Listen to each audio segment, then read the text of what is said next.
Hey freaks, welcome back to my channel. If you're new here, my name is JJ. I'm both an author and a metalhead, and here on my channel I discuss the stories behind rock and metal concept albums. We need to talk about Sleep Token. Okay, so I had first heard about this band when they released that one single, Jaws, and it was like the only song I had heard from them for years. I didn't go seeking out any other new music from them, and then all of a sudden they're like this huge band, and I was like, okay, what's the deal with Sleep Token? People kept requesting me to listen to them and requesting me to cover their albums, so I did. I went and listened to all their albums. I'm like, holy shit, why have I been missing out on this band? They're awesome. So yeah, I guess I'm a little bit newer to the whole Sleep Token cult fandom situation, but I was so intrigued by the lore. There was so much to cover. Like, holy shit, I had to fall down so many rabbit holes just to get like a baseline understanding of what the hell is going on with this band. There's still so much more that I have not even, I feel like I've only really skimmed the surface, but I had to cut off my research at some point because I had to let my own, interpretation and own ideas flow with this concept explanation. So I'm going to be doing this in 4 parts. I'll be covering their first 2 EPs today, 1 and 2, and then I'll go on to discuss the concept behind each of the 3 other albums that we have so far. So yeah, disclaimer, I am an author, so I have to sort of input my creative abilities into the lyric explanations and the video interpretations for this concept explanation. This explanation is sort of mostly my personal interpretation, but it's also been influenced and colored by the rest of you fans who have uploaded content about Sleep Token on the internet. So yeah, let's get into it.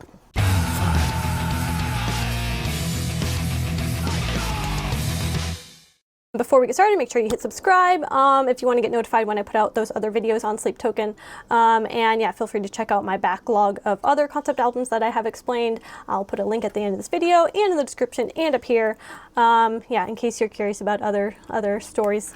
And if you want to request videos and other concept albums for me to cover, make sure you drop that down in the comments. Also, feel free to join my Metalhead community. From there you get access to bonus content, and you get access to my suggestion box where you can suggest videos, and I try to pull from there more so than the ones from the comments, just because I have to prioritize things with this channel. Anyway, let's get into it with their EP 1 that came out in 2016. This EP starts out with Thread the Needle. And so this is how I imagine this going. I believe this is a little bit of a flash forward in time, and then we'll go back and explain the rest of it here momentarily. But in this song, we have a human whose real name we don't know because his identity and all of his past memories have been lost to him.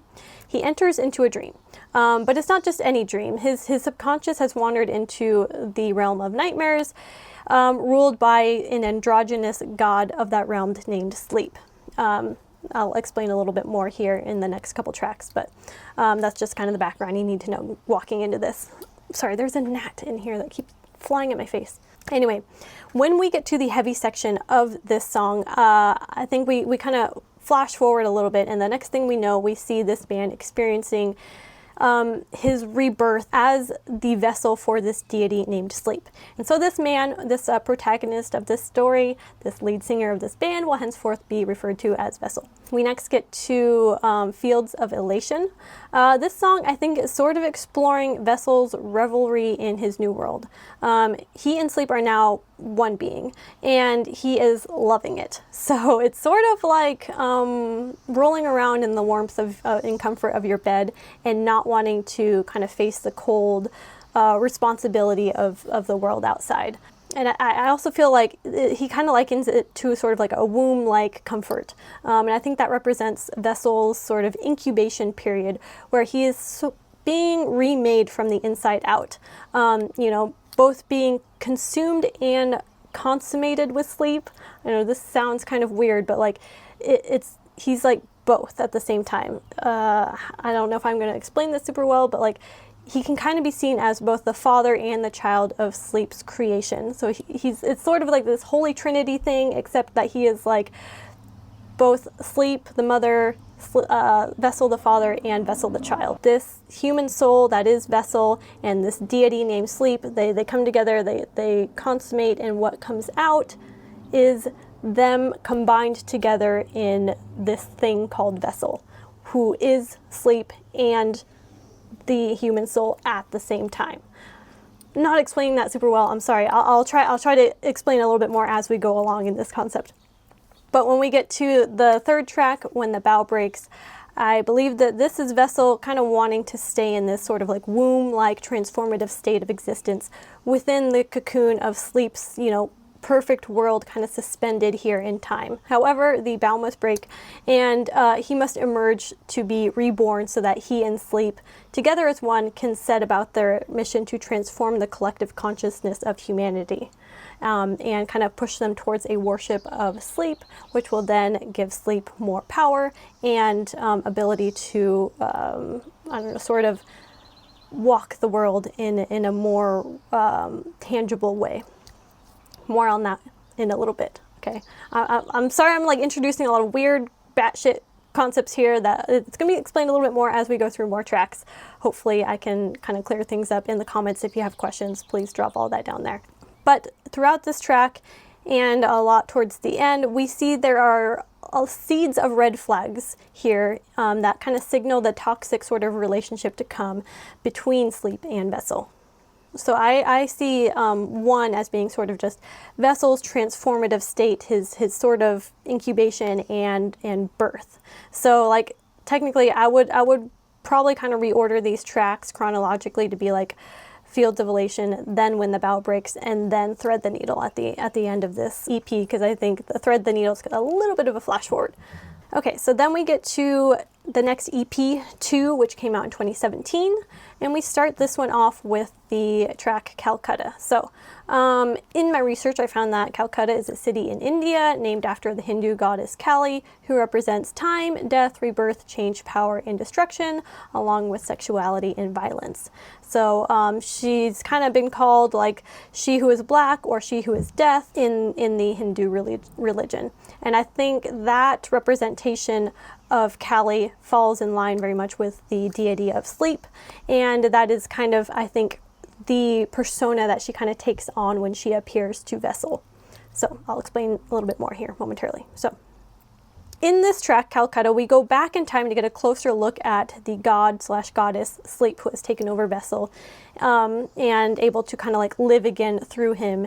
And we get a little bit of Vessel's backstory in this track, I think. So I said earlier that Sleep is sort of this androgynous god, but she has the ability to kind of take any form that she wants. So when she meets Vessel, she reads his like inner thoughts and desires and finds that he will be best approached if she is in female form. So she takes on this feminine shape when she appears to him when they first meet in this dreamscape. And so Sleep has kind of been trapped in this, other realm that I imagine as sort of this like nightmare purgatory realm of existence where nothing is quite real, and she's kind of been locked away in this realm for a long time, unable to reach humanity in any other way except for through their dreams and nightmares.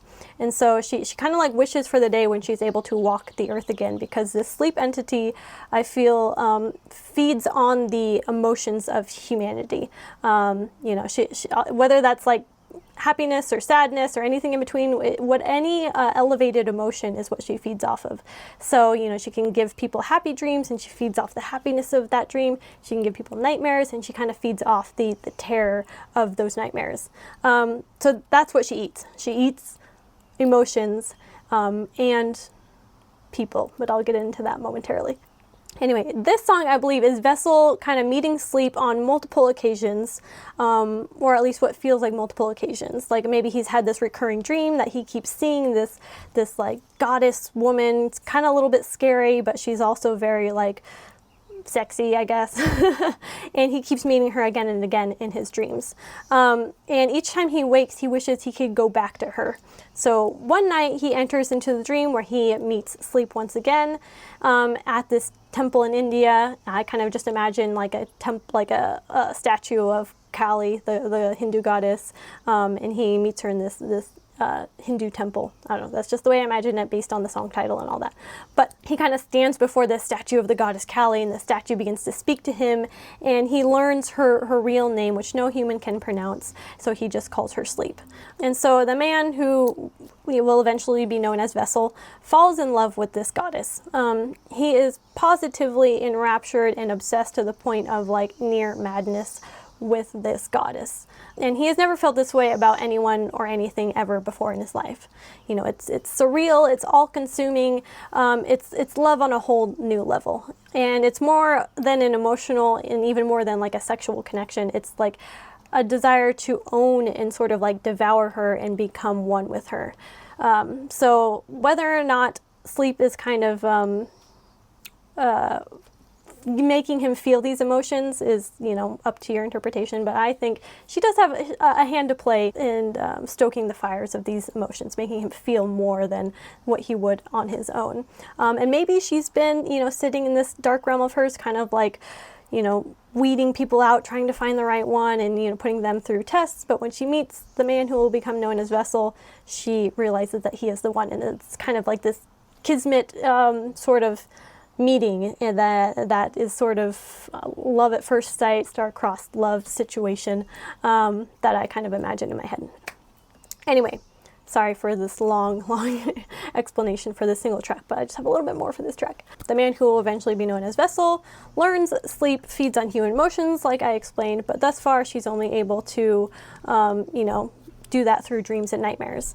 And these are, you know, fabricated by Sleep herself. You know, she wants the real, like, unadulterated, raw emotions that come with real life. And she desperately wants to walk the earth again to, you know, feed on these emotions. So she's this ancient deity that probably at one time in history did walk the land and was like this super powerful god, but because people have lost faith in her and, you know, like civilizations have collapsed and, you know, it's been, you know, hundreds, thousands of years, praise for her has fallen by the wayside, and that is why she has ended up locked in this dream nightmare landscape where she can't emerge because not enough people believe in her. But in order for her to walk the earth again, while she doesn't have enough people believing in her, she requires the possession of a human in order to enter the human realm. So during this meeting in the dreamland, Sleep asks Vessel to become, well, her vessel for Earth. And so Vessel is so in love with her, so willing to do anything that she wants, that he's like, yes, right away, no hesitation, yes, I'm down. But he doesn't realize that it will come at a cost. That being that most of his, you know, previous memories in life are going to be completely lost to him after he does this. But he doesn't really consider that, and she doesn't tell him about it either. She possesses him by eating him alive. So this kind of explanation is sort of inspired by a lot of other fan theories about this word that I'm not even going to try to pronounce because I know I'll get it wrong. Basically, it's like a fetish with eating someone alive, which I find a lot of that to be true with a lot of these lyrics here in this in these albums. So the way that she possesses him, so again, we're in this dream world where anything is possible, and so the way that she possesses him is, you know, she eats him alive. And, you know, when he wakes up on Earth, you know, in his human body, he is no longer himself. You know, we have the events taking place that I think happened in the earlier EP 1, where it's like this incubation period if things are changing. And now at the end of this Calcutta song, we have him waking up in the real world. And he is now called Vessel because he can't remember his real name. And that's where we get this scene of, you know, kind of his birth, I think, from Thread the Needle. Next up on this EP, we have the track Nazareth. And this is, again, Vessel waking up in his human body. But he wakes up beside his girlfriend. And of course, you know, his human memories are gone. He has no memories or feelings toward this woman that he's waking up beside. You know, his consciousness is still present, but it's altered. You know, he is both Vessel and Sleep. You know, their souls have merged so that the goddess Sleep and he have become sort of like this Frankenstein being of man and deity, of man and woman, of mortal and celestial, where both of them are conscious inside Vessel's body, but there's almost like no way to delineate one from the other at times. And when Sleep sort of like devoured him, ate him, consummated with him through eating him, not only did he become her, but she also became him as well, if that makes any sense. It's sort of this like symbiotic relationship. Like there's no one without the other when it comes to being inside Vessel's body. Or at least that's how it feels when he first wakes up in the real world.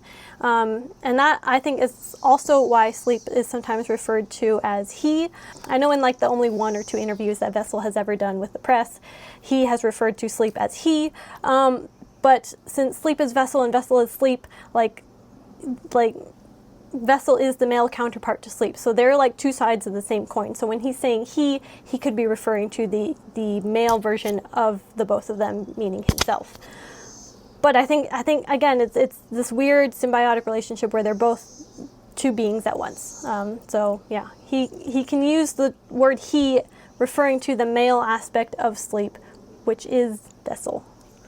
Hope I'm not overly complicating it and making you be like, what the hell is this bitch talking about? Anyway, that's how I imagine it. I could probably explain it much better than I am. I'm sorry, but blazing on through the end of this track here. I'm still on Nazareth at the moment.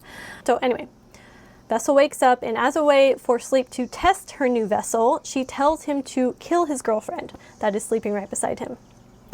And he agrees, you know, like she wakes up and she doesn't realize anything is different with Vessel. You know, he looks the same on the outside.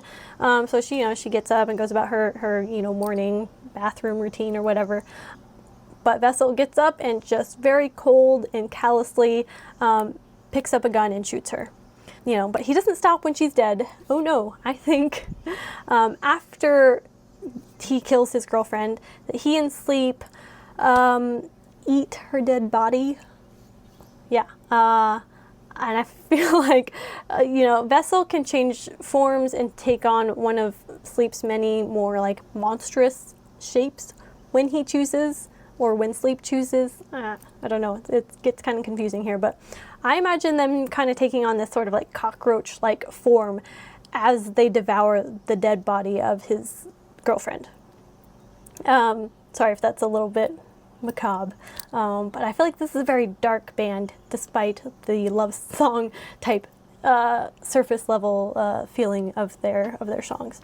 But I think this is also where we get that single Jaws. If I were to insert that somewhere, it would be like right after this track, before Jericho. And Jaws, pretty much in the 2018 interview we have with Vessel about Jaws, he says, "You know no one until you have seen them destroy something." So I think that's kind of where we get that track is Sleep kind of testing out this new relationship she has with Vessel, and watching him destroy something beautiful is her test for him. And on to the third and final track of this EP, we have Jericho. So after this bloodbath, Vessel has proven himself to Sleep, and Sleep and he are one, and it's really true synergy between them. This song, I think, is sort of like a celebration of the union between the two, and I think Sleep and Vessel then have a sexual encounter, possibly while Sleep / Vessel are still in one of their more monstrous cockroach forms. I'm not going to go into detail explaining how that would look. Just use your imagination here. I'm sorry I came up with this, but I just feel like that's where my mind went when I was reading these lyrics. And knowing, of course, the whole war theory definitely colored my imagination with this song. Anyway, once they're done, Sleep tells Vessel, you know, what she wants him to do next. She wants to be worshipped. She gains more power when she is worshipped. And she also gets to feed off the emotions of these people who worship her. And it's just an easy way for her to, you know, have a feast, I guess, on emotions and gain more power. So she wants Vessel to, you know, bring her name and her awareness of her to the masses, and to have, you know, people kind of basically bend the knee to her. And so Vessel is only too happy to oblige. And so thus we have the band Sleep Token, and that is their whole mission, is to worship sleep and bring awareness to sort of the collective consciousness of this deity, and that will then make her more powerful and able to possibly walk the earth on her own without needing to possess a human body. So that is it for these 2 EPs. I'm sorry there was so much grotesque things happening, but I feel like that's part of the fun here. I'm also a horror author, so if you couldn't tell. So yeah, please let me know your alternate theories down in the comments. I'm sure there are many, and I'm sure plenty of you think I'm totally wrong with my whole theory on all of this. Of course, everyone's interpretation is going to be different, and I think that's the whole point with Sleep Token. You are supposed to interpret it differently depending on who you are and what you need to get out of them. It's sort of like the whole tool thing where it's like, everyone's going to interpret it differently because everyone needs something different from art. You need to pull something different from it for you personally than the person next to you does. Art is subjective, and the whole point is that you interpret it the way that you want to. And this is the way that I want to, apparently, with a lot of weird stuff going on. But anyway, I will be covering the story behind sundowning, and this place will become your tomb and take me back to Eden here in the coming weeks. I am moving, that's why my setup looks all weird. So I will try and get those videos out as soon as I possibly can. There is so much more research I need to do. But I'm looking forward to it because I've had a lot of fun just falling down the rabbit hole of Sleep Token. Anyway, thank you guys so much for watching. Again, make sure you subscribe and do the bell thingy so you get notified when I do those other Sleep Token videos. Feel free to join my Metalhead community. Link is down in the description. It's totally free and you get access to bonus content and all that good stuff. And yeah, I'll see you guys next time for more Sleep Token weirdness.